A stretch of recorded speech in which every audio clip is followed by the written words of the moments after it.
আসসালামু আলাইকুম এভরিওয়ান। আজকে ওয়ার্কপ্লেস সাইকোলজি নিয়ে কিছু কথা বলবো। সেই মানুষটা সবচেয়ে বেশি ভয়াবহ যে আপনার সামনে দাঁড়িয়ে হাসছে এবং পিছনে কম্পিটিশন করছে। হিউম্যান সাইকোলজি বলে যে আপনার ওয়ার্কপ্লেসে মানুষ শুধু স্যালারির জন্য যায় না, যায় অ্যাপ্রিসিয়েশন, রেসপেক্ট এবং পিসের জন্য। যখন একটা মানুষ সেটা না পায়, সে আস্তে আস্তে ডিমোটিভেট হয়ে যায়। একটা জিনিস খেয়াল করলে দেখবেন, একটা অফিসে দুই ধরনের মানুষ থাকে।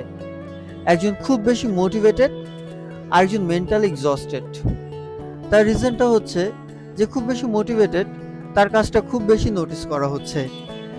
আর যে দেখবেন মেন্টালি এক্সস্টেড, তাকে শুধু প্রেশারাইজড করা হচ্ছে, যার কারণে তার মোটিভেশনটা না ধীরে ধীরে শেষ হয়ে যাচ্ছে। এটার রিজনটা কি? এটার রিজন হচ্ছে যে মানুষটা আপনার অ্যাটিটিউডটা অনেক বেশি ফলো করে।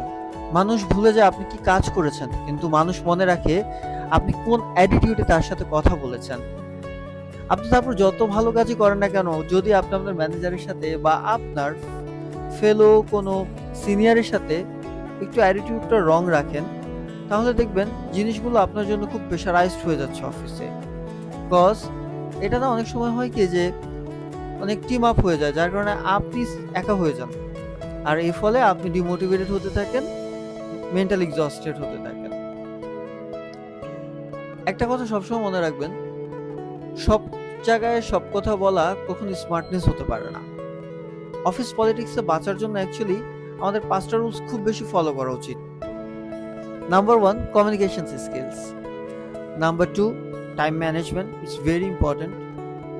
এটা আমরা সবাই জানি অ্যাকচুয়ালি টাইম ম্যানেজমেন্ট করাটা অ্যাটলিস্ট বাংলাদেশের জন্য খুবই জরুরি। ঢুকবো 8টায়, বের হবো জানি না কখন। Attitude, body language. তারপর আরো বলতে পারি, আমি তো যেখানে আছি সেখানে গ্রুমিংটা অনেক বেশি ফলো করা হয়। গ্রুমিংটা থাকা দরকার প্রচুর বেশি, কারণ আপনার রিফ্লেকশন আপনাকে দেখেই বোঝা যাবে। আপনি যখন খুব বেশি পরিপাটি থাকবেন, মানুষ আপনার সাথে কথা বলতে চাবে।